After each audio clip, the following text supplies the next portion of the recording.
성령님, 이 시간 저희 눈을 열어주시고 귀를 열어주셔서 하나님 나라의 비밀을 깨닫게 하십시오. 성령께 의지하며 예수 그리스도의 이름으로 기도합니다. 아멘.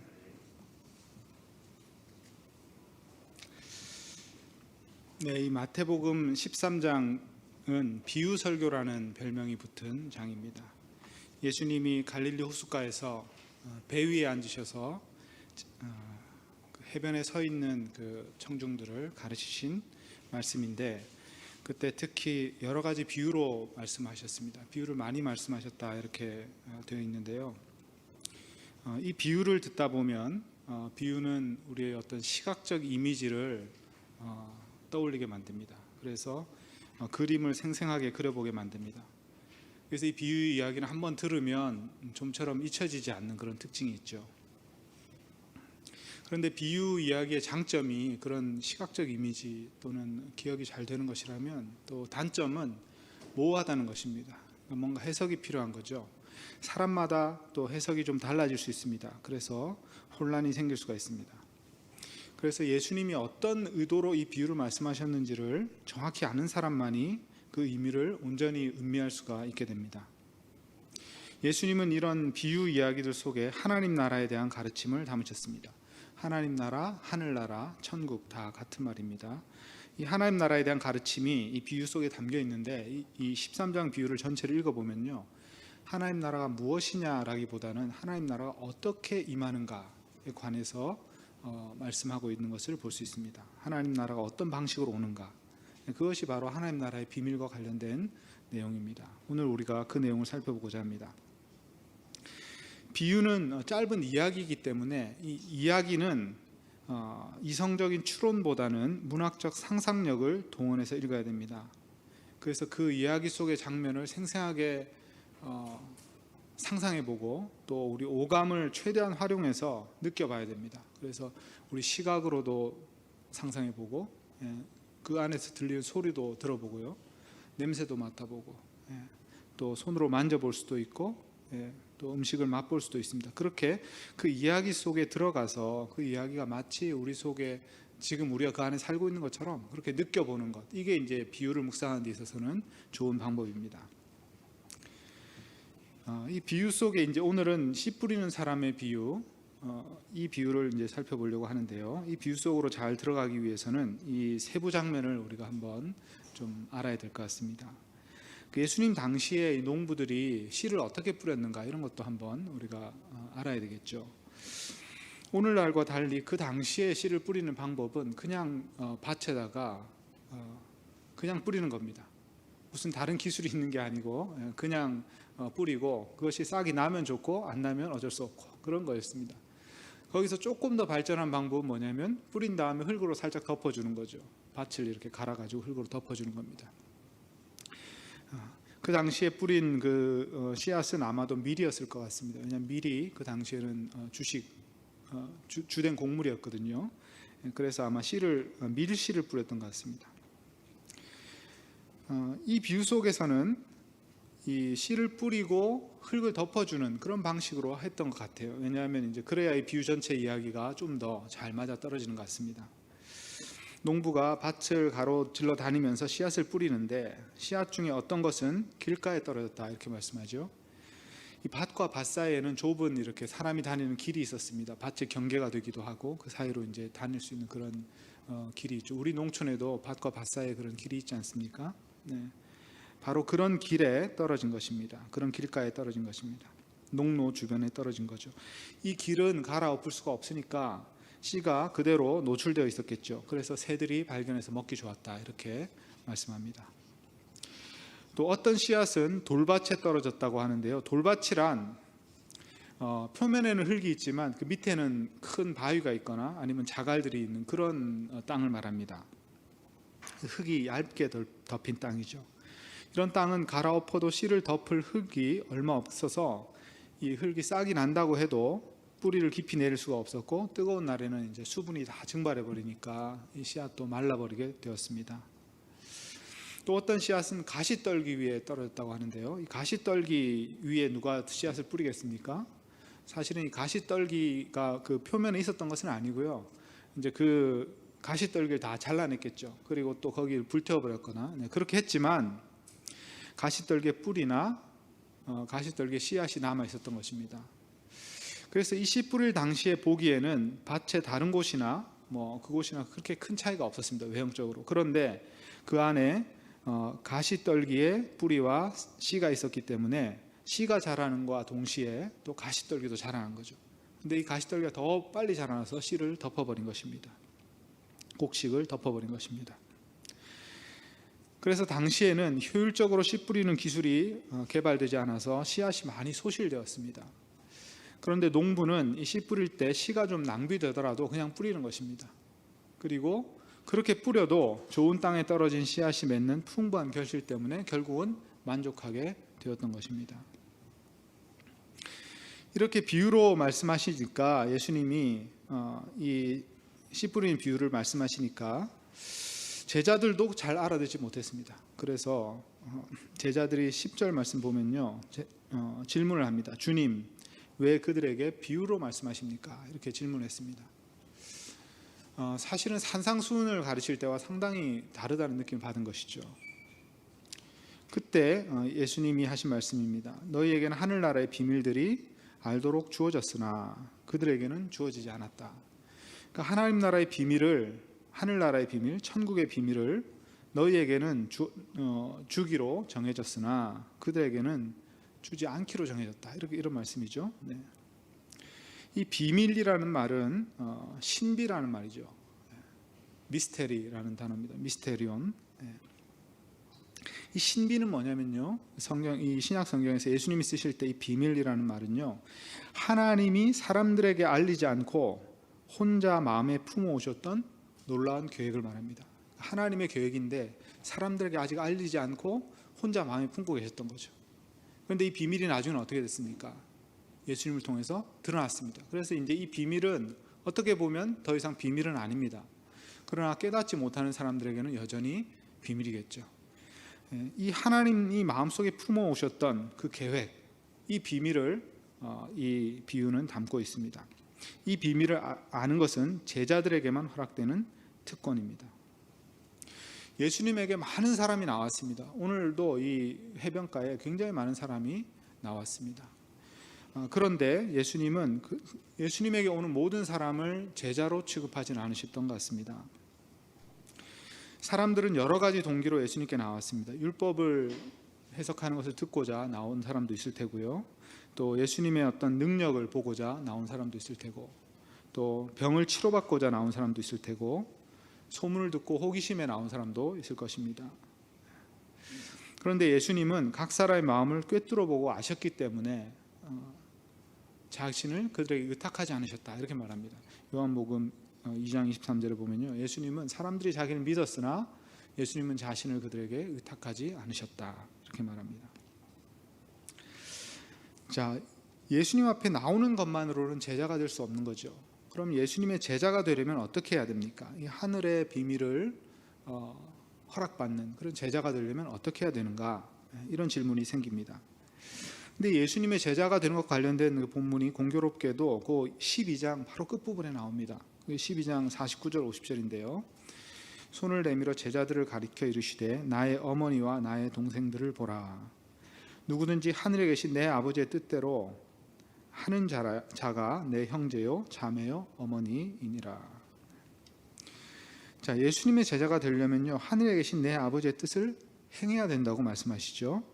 그런데 요것을, 요 한마디를 좀 더 생각을 해보면요, 하늘에 계신 내 아버지의 뜻을 행하는 것, 요것을 생각해 보면요, 첫째로는 예수님이 하나님의 아들이신 것을 믿어야 됩니다. 하늘에 계신 내 아버지의 뜻, 이렇게 말씀하시죠. 그러니까 예수님이 하나님의 아들이라는 것을 믿어야 첫 번째 조건이 되고요. 두 번째 조건은 예수님께 하나님의 뜻이 무엇인지 배워야 됩니다. 이것이 두 번째 조건이 됩니다.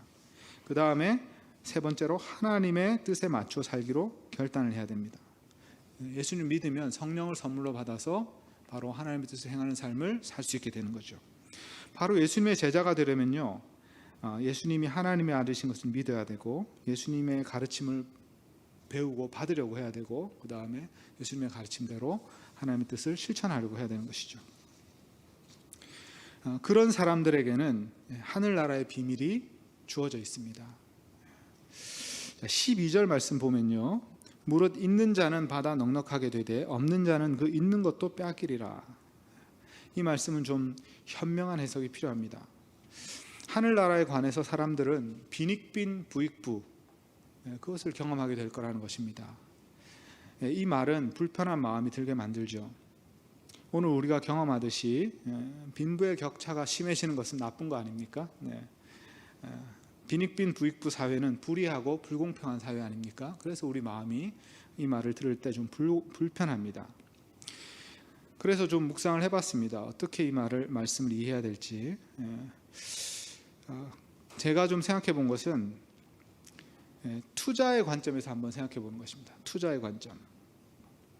투자의 관점에서 생각해 보면요, 이게 좀 공평한 일이 됩니다. 왜 그러냐면요, 좋은 기업에 투자한 사람은 기업이 성장하면서 날마다 재산이 늘어나겠죠. 나쁜 기업에 투자한 사람은 기업이 망하게 돼서 재산이 없어지는데, 이것은 불공평한 것이 아닙니다. 어쩌면 그런 측면이 하늘나라에도 있는 것 같습니다. 하늘나라에 투자한 사람들은요, 하나님 나라가 예수의 재림과 함께 완성될 때 큰 재산을 얻게 될 것입니다. 그러나 반대쪽에 투자한 사람은 자신이 확보해 두었다고 생각한 재산도 날리게 될 것입니다. 중요한 것은 지금 우리가 하늘나라에 투자하는 것이 무엇인지 확실히 아는 것입니다. 어떻게 해야 하나님 나라에 투자할 수 있는가? 예수님이 제시하는 방법은 예수님을 믿고 그분의 제자가 되어 따르는 것이죠. 예수님의 제자가 되면 성령을 선물로 받으며 성령의 도우심으로 하나님의 뜻을 실천할 수 있게 됩니다. 이것을 다른 말로 하면 예수의 말씀 안에서 성령님과 동행하는 삶입니다. 우리가 산상수훈에서 생각해 봤던 말씀이죠. 저는 또 묵상을 해봤습니다. 이 하나님 나라에 그러면 무엇을 투자해야 될까? 우리가 가진 무엇을 투자해야 진짜 좋은 투자가 될 것인가? 우리가 가진 돈, 재산, 또 우리가 가진 재능이나 능력, 우리가 가진 시간, 이런 것들을 생각해 볼 수 있을 것 같습니다. 자, 하나님께 돈이 얼마나 필요할까요? 하나님 나라에 우리가 돈을 투자한다면 하나님은 돈을 얼마나 필요로 하실까요? 거의 필요가 없으십니다. 하나님은 돈이 거의 필요가 없으십니다. 돈을 투자하는 것은 별로 효과가 없습니다. 두 번째로, 하나님은 우리의 능력이나 재능을 얼마나 필요로 하실까요? 이것도 거의 필요가 없습니다. 왜냐하면 하나님이 나눠주시는 것이기 때문에 그렇죠. 하나님 각 사람에게 재능과 능력을 주시고 언제든지 거두기도 하시고 옮기기도 하십니다. 그런데 이 시간은 좀 다른 것 같습니다. 시간. 자, 하나님은 시간이 많으시죠. 그래서 시간이 필요 없다 이렇게 생각할 수도 있는데, 그런데 하나님이 필요하신 것은요, 하나님의 자녀들의 참여가 필요합니다. 하나님의 계획에 하나님의 자녀들을 참여시키고자 하십니다. 아무도 하나님께 시간을 들이지 않는다면 하나님의 자녀들을 통해서 세상을 변화시키시겠다는 하나님의 계획이 물거품이 될 것입니다. 그러므로 우리가 하늘나라에 투자할 수 있는 것 중에 꽤 중요한 것이 우리의 시간입니다.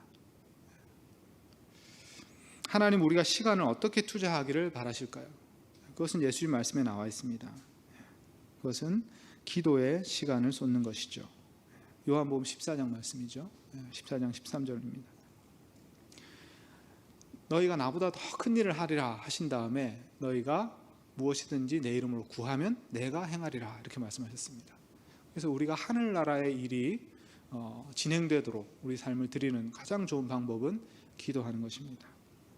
두 번째는요, 하나님께 시간을 투자하는 방법은요, 우리가 소명으로 받은 일상의 삶 속에서 성령님과 동행하는 것이죠. 그래서 시간을 하나님과 동행하는 데 사용하는 것입니다. 우리의 모든 시간을 하나님과 함께 하는 것입니다. 기도보다는 밀도가 떨어지지만 이것도 굉장히 중요한 시간을 투자하는 방법입니다. 일상 속에서 성령님과 동행하는 삶. 세 번째로는요, 특별히 시간을 쏟아야 될 것인데 예수님의 말씀을 따라 하나님의 말씀을 실천하는 것이죠. 하나님의 계명을 행하는 것입니다. 긍휼과 화해와 정직을 위해서 뭔가를 실천하는 것, 그것이 또 하나님의 뜻을 행하는 것이고, 그것에 이제 하나님 나라에 우리의 시간을 투자할 수 있는 방법입니다. 이렇게 하나님 나라에 우리의 시간을 투자하는 삶에 대해서 우리가 좀 생각해 보면서 이렇게 하면 우리가 나중에 하늘나라에서 큰 재산을 얻게 된다, 이런 묵상을 좀 해보았습니다. 자, 요약하자면요, 하나님 나라의 비밀을 아는 것은 제자들에게 주어진 특권이고, 제자가 된다는 것은 예수님과 동행하면서 예수의 가르침 받고 그것을 실천하는 사람이 되는 것인데요, 이것은 우리의 시간을 예수님과 많이 함께 보내는 것입니다. 그렇게 하늘나라에 투자할 때 우리가 가진 것이 점점 늘어나서 결국엔 넘치게 될 것이라고 말씀하십니다. 자, 14, 15절을 또 살펴보겠습니다. 이 부분이 좀 어려운 부분입니다. 예수님이 이사야 6장 9절 10절 말씀을 인용하셨습니다. 이 말씀은 본래 완악한 하나님 백성에 대한 심판의 말씀인데요, 심판 예언이죠. 그런데 희망도 약간 섞여 있습니다. 하나님의 심판의 말씀이란 그들이 저주를 받아서 하나님의 말씀과 하나님의 손길을 들어도 깨닫지 못하고 보아도 보지 못하게 만드실 것이라는 말씀입니다. 그러니까 이사야 당시에 그 우시야 왕 때에 이스라엘 백성이 우상 숭배를 했기 때문에 하나님이 그들을 심판하시겠다, 이런 말씀을 주신 것입니다. 보아도 보지 못하고 들어도 듣지 못하게 만드시겠다. 그래서 결국 너희가 심판을 받아서 이 땅에서 쫓겨나게 만들겠다, 이런 저주의 심판입니다. 저주의 말씀입니다.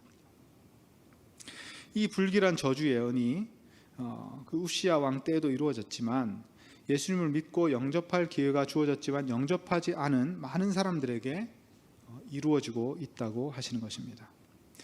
이 예언 속에서 하나님은 사람들의 마음을 무디게 만드시는 분인 것처럼 그렇게 나옵니다. 하나님 자신이 못 듣게 만들고 못 보게 만드시는 분처럼 나옵니다. 그런데 잘 읽어보면요, 15절 보시면 내게 고침을 받을까 두려워함이라, 이런 부분이 나옵니다. 그리고 그 앞에 보면 그들이 귀는 듣기에 둔하고 눈은 감았다. 듣기에 둔하다는 말은요, 잘 들으려 하지 않는다, 이런 말입니다. 두 번째로 그들의 눈은 감았다. 누가 감았습니까? 고의적으로 눈을 감는다는 것이죠. 그런데 이는 눈으로 보고 귀로 듣고 마음으로 깨달으면 돌이키게 되고 그러면 내게 고침을 받을까 두려워합니다. 누가 두려워하고 있습니까? 그들이 두려워하고 있는 것이죠. 그럼 하나님은 어떻게 하고 계십니까? 혹시라도 돌이키면 고쳐주실 것을 준비하고 계시다는 것이죠. 그런 마음이 드러나 있습니다. 성경을 좀 더 이제 철저하게 공부하실 분은 이 히브리 성경, 그러니까 이 이사야 6장 말씀을 살펴보시면 되는데요. 이 본문이 좀 까다로운 게 히브리어 본문과 헬라어 번역 본문이 조금 다릅니다. 그래서 이 마태복음에서는 이 헬라어 본문을 그대로 인용하고 있습니다. 그래서 헬라어 본문을 따라서 오늘 해석을 한 것입니다. 하나님은 고쳐주실 마음을 가지고 계시지만 사람들은 고의적으로 눈을 감고 고의적으로 귀를 막았다, 그런 말씀입니다. 하나님은 아들을 보내시고 아들을 통해 우리에게 말씀하셨습니다. 하나님이 우리를 어떻게 사랑하시는지, 아들의 희생을 통해서 우리를 어떻게 구원하셨는지 말씀하셨습니다.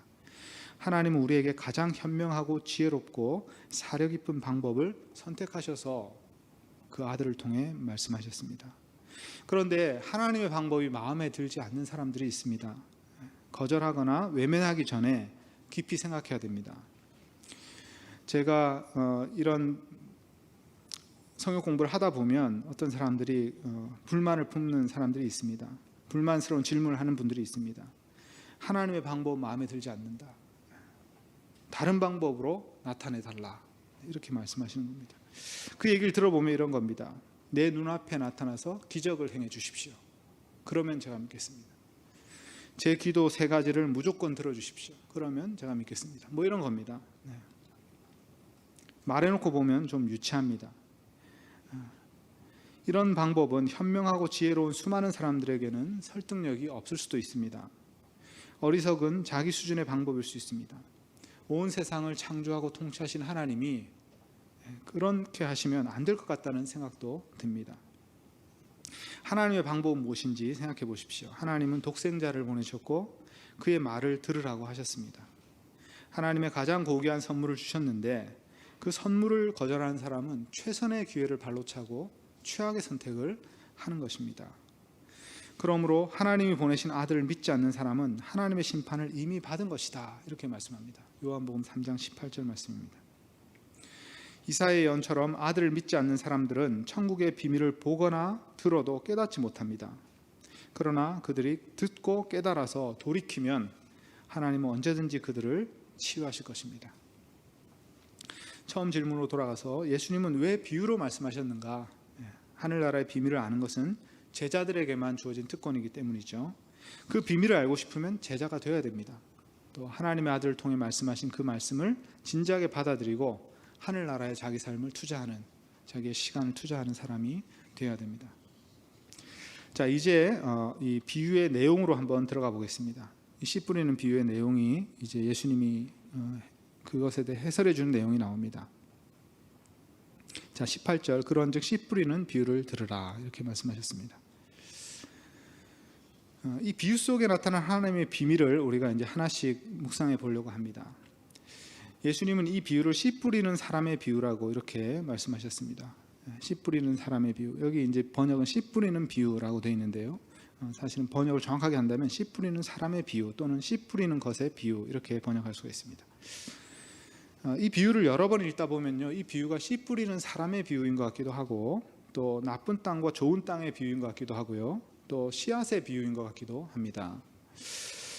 그런데 예전에는 비유를 해석할 때 한 가지 교훈을 찾으라, 뭐 이런 법칙이 있었습니다. 저도 신학교 다닐 때 그런 책을 읽고 또 배운 적이 있습니다. 그런데 요즘은 이 비유에 대한 연구가 좀 이야기에 대한 연구가 좀 더 발전하는 바람에 그 이론은 조금 물러선 것 같습니다. 비유는 이 이야기의 특성상 중심 의도가 있긴 하지만 여러 각도에서 다양하게 음미해 보는 것이 좋습니다. 첫째로 이 비유는 하나님 나라가, 천국이 말씀의 씨 뿌림을 통해서 온다, 이것을 보여줍니다. 하나님 나라가 오는 방식이요, 말씀의 씨 뿌림을 통해서 온다는 것이죠. 자, 이것은 유대인들이 생각하는 천국이 오는 방식과 굉장히 다른 것입니다. 유대인들은 어떻게 상상했습니까? 제자들도 그렇게 상상했는데 예수님의 제자들도 그런 질문을 종종 하죠. 하나님 나라가 오려면요, 다윗 왕과 같은 탁월한 지도자인 메시아가 나타나야 됩니다. 그래서 로마의 압제를 물리치고 옛 이스라엘의 영광을 회복할 위대한 나라를 세워야 됩니다. 그래서 그들이 기다린 천국은 메시아의 통솔 아래 전쟁을 통해서 이방 민족을 굴복시키는 것이죠. 그렇게 성취되는 천국이었습니다. 이것이 대중적으로 그 유대인들이 기다렸던 하나님 나라가 도래하는 모습이었습니다. 그런데 예수님은 이 비유를 통해서 천국이 전쟁이 아니라 말씀의 씨 뿌림을 통해 온다고 가르치신 것입니다. 만일 전쟁을 통해 천국이 온다면 이런 일이 벌어집니다. 어젯밤에 로마의 식민 지배를 받던 신민으로 우리가 잠이 듭니다. 그런데 그 다음날 아침에 일어나 보니 우리는 천국의 시민이 되었다는 이야기를 듣습니다. 해방이 된 것이죠. 모두가 잠자는 사이에 어느 곳에서 전쟁이 벌어졌고 로마군을 무찔렀다는 것입니다. 그래서 아침부터는 로마의 지배를 벗어나 천국 백성이 되었다는 것입니다. 천국 백성이 된 것은 좋은 일이지만 그들이 얻은 천국은 이름뿐입니다. 무늬만 바뀐 것이지 삶의 내용은 전혀 바뀌지 않겠죠. 하나님의 천국을 이루는 방식은요, 전혀 다른 계획이 있었습니다. 사람들이 그전에는 상상하지 못한 방식이었는데 그것은 복음의 말씀이 전파되게 하고 각 사람이 개인적으로 그 말씀을 믿을지 거절할지 선택하게 하신 것입니다. 그래서 천국과 세상을 가르는 경계선이 모든 사람의 개인적 결단을 통해서 결정되게 하셨습니다. 철저히 개인적인 방식이죠. 굉장히 놀랍습니다. 집단적인 방식이 아니라 한 사람 한 사람이 인격적으로 결단해야 됩니다.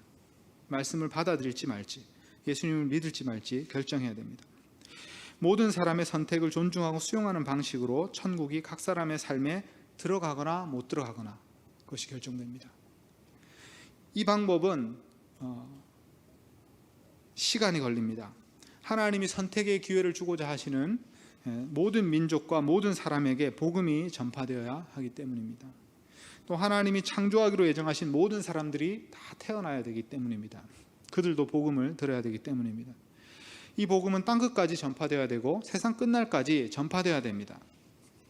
모든 사람이 하나님의 구원 계획을 듣고 개인적으로 응답해야 됩니다. 하나님의 아들을 믿고 그의 제자가 될지 말지를 결정해야 됩니다. 그래서 천국은 말씀의 씨 뿌림을 통해 전파된다. 이것이 이 비유가 보여주는 첫 번째 비밀인 것 같습니다. 두 번째는요, 천국의 복음 씨앗이 뿌려지는 과정에서 많은 씨가 소실되지만 결국 풍성한 열매를 맺는다. 이런 것을 볼 수 있습니다. 이 이야기를 복음 전도자의 관점에서 한번 생각해 보면요, 많은 씨가 열매를 맺지 못하는 것처럼 보입니다. 특히 열매 맺지 못하는 씨앗일수록 빨리 반응이 나타나죠. 열매 맺는 것은 나중에 반응이 나타나는 겁니다. 추수 때가 돼야. 그런데 어떤 씨앗이 반드시 열매를 맺는다는 것을 또 알 수 있습니다. 어떤 사람은 복음을 들으나 받아들이지 않습니다. 그러니 전도자가 실망하겠죠. 또 어떤 사람은 처음에 기쁘게 복음을 받아들여서 전도자의 마음도 기뻐질 것입니다. 그런데 얼마 후에 복음을 저버리는 것입니다. 복음 때문에 닥친 고난과 핍박에 금방 복음을 버리게 됩니다. 예수님을 떠나게 됩니다. 낙심이 되겠죠. 또 어떤 사람은 복음을 받아들였지만 이 세상의 염려나 풍요한 삶의 속임수에 빠져서 열매를 맺지 못합니다. 여기 재물의 유혹이라고 되어 있는데요, 풍성한 삶의 속임수라고 직역할 수 있습니다. 자, 이것은 세상의 염려나 이 풍요한 삶의 속임수에 빠져서 씨앗이 숨쉴 공간이 없어진다, 이렇게 되어 있습니다. 이 세 가지 경우는 다 씨 뿌리는 자에게 낙심할 만한 조건입니다. 그런데 어떤 씨앗은 열매를 풍성히 맺기 때문에 우리가 인내함으로 기다려야 된다. 그러면 큰 기쁨을 줄 것이다. 이런 비유가 이런 내용을 또 담고 있습니다. 그래서 복음을 전하는 전도자들에게 현실적인 기대를 하게 하고요, 또 더 담대히 복음 전도에 매진할 수 있게 해줍니다. 눈앞의 결과와 상관없이. 자, 세 번째로 이 비유를 보면 예수님을 믿었다고 해서 다 구원받는 것이 아니라는 것을 보여줍니다. 좀 놀라운 말씀입니다. 천국 복음을 기쁘게 받아들였다고 해서 모두가 열매를 맺는 것은 아니라고 말씀합니다. 기독교인이 되었다고 해서 그 사람이 열매 맺고 구원받을 사람이라고 말할 수 없다는 것입니다. 더 두고 봐야 된다는 것이죠. 예수님은 복음을 받아들이고 믿으면 모두가 구원을 받은 것이라고 간단히 말씀하시지 않습니다. 오히려 이 비유는 믿은 사람들 중에 어떤 사람이 복음을 저버리게 된다, 열매를 맺지 못한다, 이렇게 말씀해 주십니다. 그러면 이런 질문이 생깁니다. 한번 믿으면 구원받은 거 아닙니까? 구원에서 떨어질 수 없는 것 아닙니까? 믿음만 있으면 열매가 없어도 천국에 들어가는 것 아닙니까? 라고 질문이 생깁니다. 그런데 이런 질문은 간단히 대답할 수는 없습니다. 그래서 좀 난처한 질문입니다. 그런데 요거는 우리가 1학년에서 2학년으로 올라가야 되는 것이기 때문에 그렇습니다. 그래서 1학년 단계에서 우리가 2학년 단계로 올라가야 되는 것입니다. 우리가 초보 시절에 배운 신앙 공식이 예수의 말씀과 잘 맞지 않는 것처럼 보인다면 그게 단순한 공식 속의 그 배경에 좀 더 심오한 원리가, 이유가 있다는 것을 생각해야 됩니다. 믿음에는 4가지 요소나 또 4가지 종류가 있다고 말합니다. 믿음의 4가지 요소. 첫째는 지식이죠. 두 번째는 동의, 세 번째는 신뢰, 네 번째는 확신. 자, 지식으로서의 믿음은요, 교리를 아는 것입니다. 교리를 알고 있는 것이죠. 예수님은 하나님의 아들이다, 이것을 알고 있는 것입니다. 이 지식이 필요하죠, 믿음에는. 두 번째로 이제 지식에는 동의라는 요소가 있습니다. 동의는 예수님이 하나님의 아들이라는 것을 알 뿐만 아니라 예수님이 나를 위해 하나님의 아들로서 오셨다는 것을 받아들인 겁니다. 이것이 이제 동의라고 합니다. 동의, 수용이라고도 할 수 있습니다. 교리를 참되다고 인정하는 것. 그 동의의 믿음이 있습니다. 그런데 세 번째 믿음은 신뢰의 믿음입니다. 신뢰는 인격적으로 믿고 의탁하는 것이죠. 근데 이 신뢰의 대상은 교리가 아닙니다. 교리를 신뢰하는 게 아니에요. 누구를 신뢰해야 됩니까? 예수님을 신뢰해야 되죠. 예수를 믿어야 구원 얻는 것이지 교리를 믿어야 구원 얻는 것이 아닙니다. 좀 다른 것입니다. 그래서 신뢰의 믿음인데 이것이 바로 구원에 이르는 믿음의 핵심 부분입니다. 가장 중심에 있는 것이죠. 네 번째로는 확신입니다. 확신. 믿음에는 또 확신의 요소가 있죠. 그래서 마음에 굳게 믿는 상태, 이것을 확신이라고 하는데, 확신은 있을 수도 있고 때로 약해질 수도 있습니다. 그런데 생각해 보십시오. 어떤 사람이 믿음이 있는데 구원 얻는 믿음은 없습니다. 그런 경우가 있을 수 있는 거죠. 지식과 동의와 확신은 있으나 신뢰가 없을 수 있는 거죠. 예수님 이렇게 말씀하셨습니다. 자신을 주여 주여 부르며 믿는다고 고백하더라도 열매 맺지 못하는 사람이 있을 거라고 하셨습니다. 이런 믿음은 신뢰의 믿음이 빠지고 지식, 동의, 확신 등의 믿음이 있었던 것입니다. 우리가 그런 얘기를 많이 들었습니다. 구원의 확신이 있어야 구원받은 것이다. 이건 잘못된 말입니다. 그래서 확신이 있냐 없냐 물어보고 확신이 없다면 확신을 가지라고 말합니다. 확신이 있다고 하면 구원받았다고 말해줍니다. 그러나 내가 확신한다고 구원받은 것이 아닙니다. 또 확신이 일시적으로 없어졌다고 해서 구원에서 떨어진 것도 아닙니다. 자, 확신은 무게중심이 나 자신에게 있습니다. 그런 믿음은 예수님과 상관이 없을 수도 있습니다. 내가 구원받았다고 믿는 것은 확신한다 하더라도 그것은 나의 믿음일 뿐입니다. 자신의 확신을 확신하는 것일 뿐입니다. 확신이 아니라 신뢰가 중요합니다. 신뢰는 무게중심이 신뢰하는 분에게 놓여 있습니다. 예수님을 신뢰하는 믿음이 있다면 그것이 구원 얻는 믿음입니다.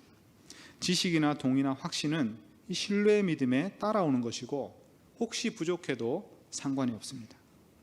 자, 이런 것이 믿음에 대한 신학적인 설명인데 믿는다고 해서 다 구원받는 것은 아님을 이해하는 데 도움이 됩니다. 지식, 동의, 확신의 믿음은 있으나 신뢰의 믿음이 빠졌다면 믿는다고 해도 그 믿음이 구원받는 믿음은 아닐 수 있습니다. 그래서 씨 뿌리는 사람의 비유로 다시 돌아오면요, 좋은 땅의 경우는 어떻게 했습니까? 말씀을 듣고 깨달았다 이렇게 되어 있습니다. 저는 그래서 깨닫는 게 참 중요하구나 이렇게 생각해서 이 단어를 막 연구를 해봤습니다. 깨닫는다는 동사는 이해하여 자기 것을 흡수한다 이런 뜻입니다. 이해할 뿐만 아니라 자기의 일부로 만드는, 통합하는 어떤 그런 의미가 좀 있는 것 같습니다. 그런 그림이 있습니다. 그런데 마가복음과 누가복음을 보니까 이 동사가 없는 거예요. 그 대신에 다른 동사가 있었습니다. 마가복음에는 가르침을 받아들인다 이런 동사가 있습니다. 누가복음에는 또 다른 동사가 나옵니다. 굳게 소유하여 붙잡는다 이렇게 되어 있습니다. 그래서 이 세 가지 곳에 이 비유의 동사가 달라진다는 것은 그 동사가 그렇게 절대적으로 중요한 것은 아니라는 말이겠죠. 그래서 복음을 이해하고 수용하고 마음에 간직하는 것, 이게 중요하지만 그 중에 하나에 너무 방점을 두어서는 안 될 것 같습니다. 복합적인 이미지로 이해해야 되겠죠.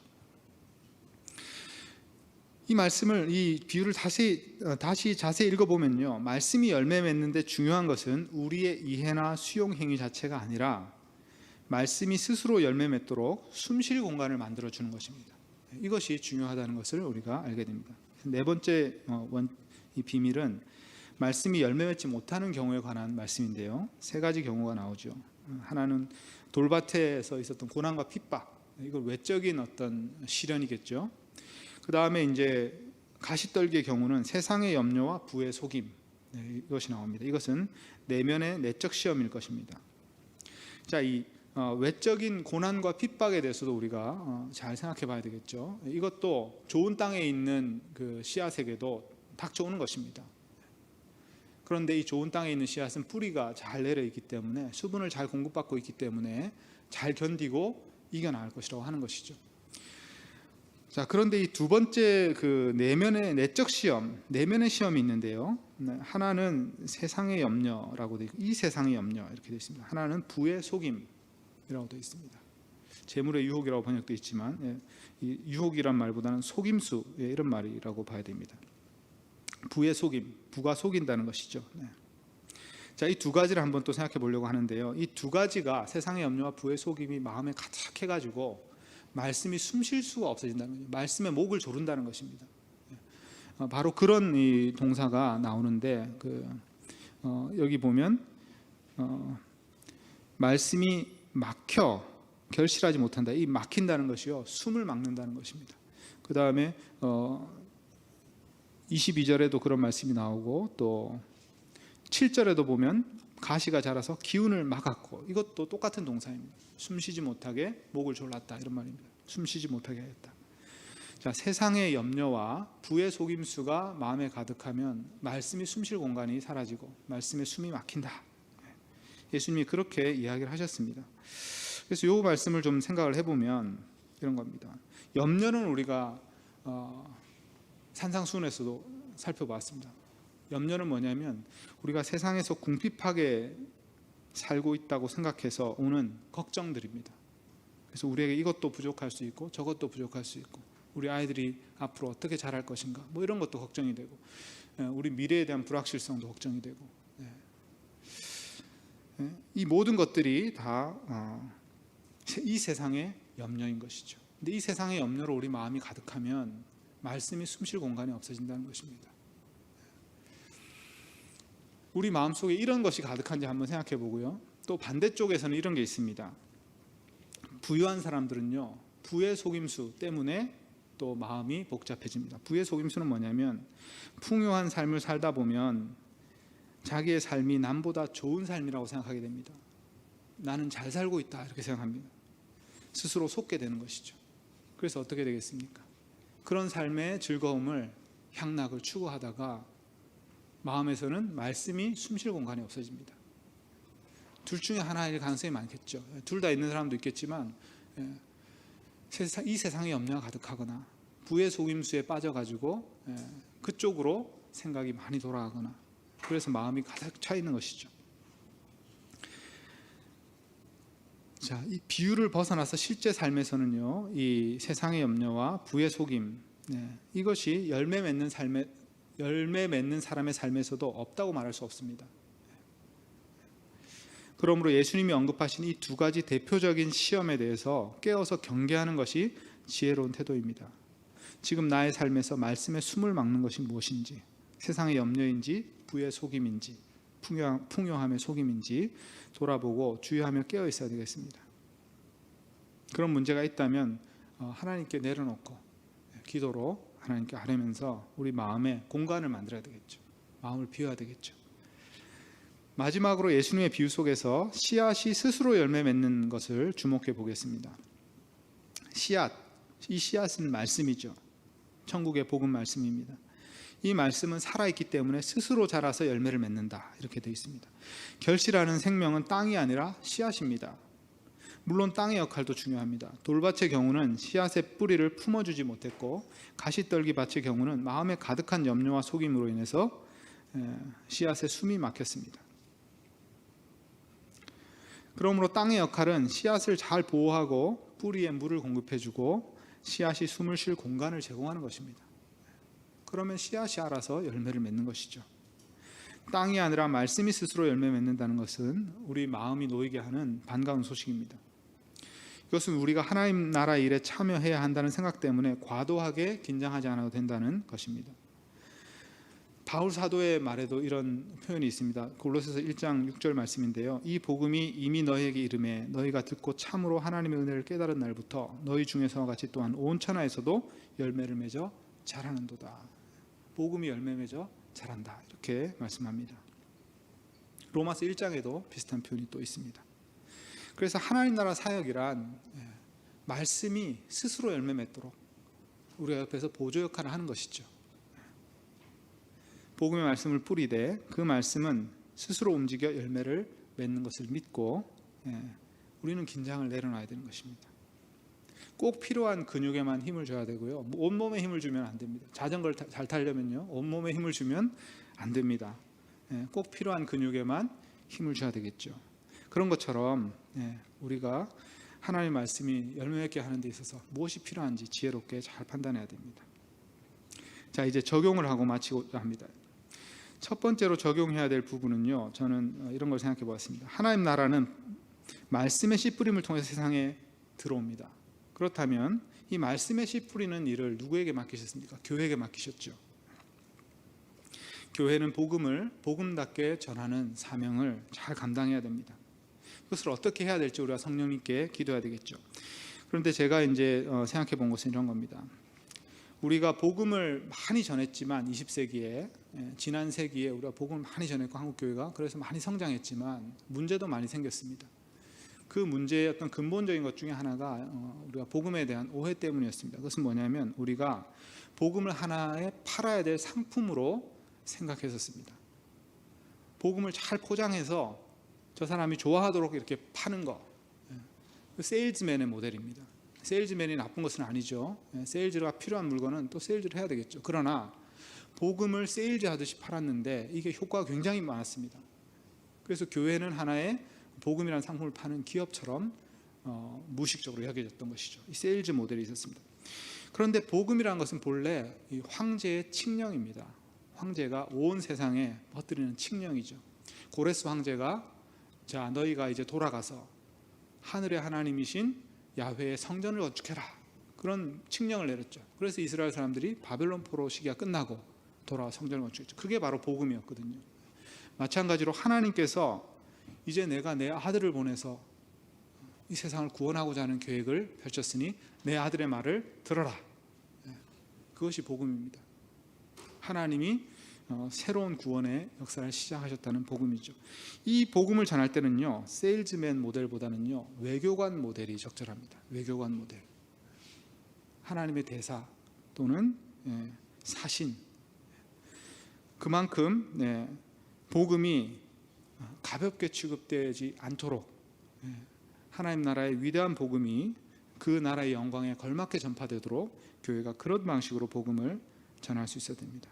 또 복음을 전하는 사람은 현실적인 기대를 가져야 되고 낙심하지 않아야 됩니다. 말씀에 씨 뿌릴 때 그 말씀의 씨가 열매 맺지 못하는 경우가 종종 있습니다. 그럼 그것을 보고 낙심하지 말고 열매 맺는 일들이 일어날 것을 인내함으로 기다려야 됩니다. 하나님의 말씀을 능력을 신뢰해야 되겠죠. 이런 원리들을 생각하면서 교회의 복음 전파 사역에 힘써야 되고 개인적으로 우리가 하나님의 말씀을 잘 증거해야 되겠습니다. 두 번째로 우리가 적용해야 할 것은요, 하나님 나라는 각 사람의 인격적인 반응을 요구하는 방식으로 전파된다는 것이죠. 말씀의 씨 뿌림으로 전파된다는 것은 각자가 말씀을 받아들이고 예수님의 제자가 되기로 결단해야 된다는 것입니다. 신자 각 사람이 개인적으로 인격적으로 예수님을 주님으로 영접해야 됩니다. 존 스토트 목사님, 20세기의 가장 위대한 지도자 중에 한 명이었죠. 존 스토트 목사님이 젊은 학생 시절에 예수님을 영접한 이야기를 책에서 쓴 것을 제가 읽었습니다. 그분은 어렸을 때부터 크리스찬이었고 중고등학생 때 아주 그 성서 유니온 캠프에서 지도자로서 이제 활동하면서 다른 사람들을 많이 가르쳤던 그런 다른 청소년들을 가르쳤던 그런 분이었기 때문에 예수님을 개인적으로 영접해야 될 필요를 느끼지 못했다고 합니다. 그런데 이제 대학생 때 어떤 목사님의 설교를 들은 거죠. 학교 채플에 와서 이제 설교를 하는 분의 설교를 들었는데 그날 주제가 예수님을 개인적으로 영접해야 된다는 그런 주제로 설교를 한 것을 듣고 그날 저녁에 기숙사에 가서 침대에 이제 무릎을 꿇고 앉아서 예수님을 영접하는 기도를 드렸다고 합니다. 저는 그 이야기를 책에서 읽고 그날 저녁에 제가 있던 대학교 기숙사에 그 침대에 무릎을 꿇고 예수님을 영접하는 기도를 드렸습니다. 그게 제가 대학교 2학년 때였습니다. 누구나 하나님과 동행하는 삶을 살 수 있고 지금부터 시작할 수 있습니다. 예수님 믿으면. 그러나 예수님과 동행하겠다고 개인적으로 인격적으로 결단하고 약속하는 것은 굉장히 중요합니다. 남녀가 두 사람이 그냥 같이 살 수도 있지만 둘이 약속하고 헌약하고 같이 사는 것이 소중하지 않습니까? 마찬가지로 우리가 예수님을 믿고 예수님을 영접하고 그 다음에 세례를 받는 것은 굉장히 중요한 일이죠. 모든 사람이 개인적으로 인격적으로 결단하게 하셨고 헌신하게 하셨기 때문입니다. 그것이 하나님 나라의 비밀의 한 가지입니다. 어려서부터 예수님 믿은 사람은 개인적으로 예수님을 영접하지 않은 분들이 있습니다. 그러나 오늘 그렇게 기도를 드리십시오. 예수님을 주님으로 모시고 그분의 제자가 되겠다는 결단을 아뢰십시오. 그렇게 함으로써 우리의 삶이 새로운 단계로 나아갈 수 있습니다. 자, 세 번째로는 예수님의 말씀이 늘 마음속에서 숨쉬게 해야 됩니다. 예수님의 말씀이 우리 마음속에 떨어져 있는데 그 말씀이 어떻게 싹을 맺도록 도울 것인가, 숨쉬게 해야 된다는 것이죠. 숨쉬게 하려면 어떻게 해야 됩니까? 염려와 속임수에서 벗어나야 되겠죠. 그러나 이 말씀이 또 계속 우리 마음속에 흐르게 해야 되겠죠. 그죠? 그렇게 흐르게 하기 위해서 저는 지난번에도 말씀드렸지만 예수님의 말씀을 계속 묵상해야 되는 것 같습니다. 예수님의 말씀 묵상하고 또 성령님과 대화해야 됩니다. 그 말씀을 가지고 성령님과 대화해야 됩니다. 그리고 깨닫는 것을 기록해둬야 됩니다. 그리고 어떤 말씀을 우리가 암송해야 됩니다. 산상수훈이나 팔복 말씀 이런 것을 암송해야 되겠죠. 그럼 우리 마음속에서 그 말씀이 숨쉬면서 계속 흐를 것입니다. 또 그 말씀대로 실천해 봐야 됩니다. 그리고 그 말씀이 실천되었을 때 어떤 일이 벌어지는지 성찰해 봐야 됩니다. 그리고 우리 형제 자매들과 그것을 나눠야 됩니다. 이것이 우리 말씀이 우리 속에서 숨쉬게 하는 것입니다. 이렇게 함으로써 말씀이 우리를 지배하게 하는 것이고 우리의 몸이 말씀의 열매를 맺게 하는 것이죠. 바로 이것이 우리에게 필요한 적용인 것 같습니다. 복음을 복음답게 전하고 예수님을 개인적으로 영접하시고 예수의 말씀이 늘 마음속에 숨쉬게 하는 것, 이것을 위해서 우리가 소원을 품고 하나님께 기도하고 또 이렇게 실천했으면 좋겠습니다. 기도하겠습니다.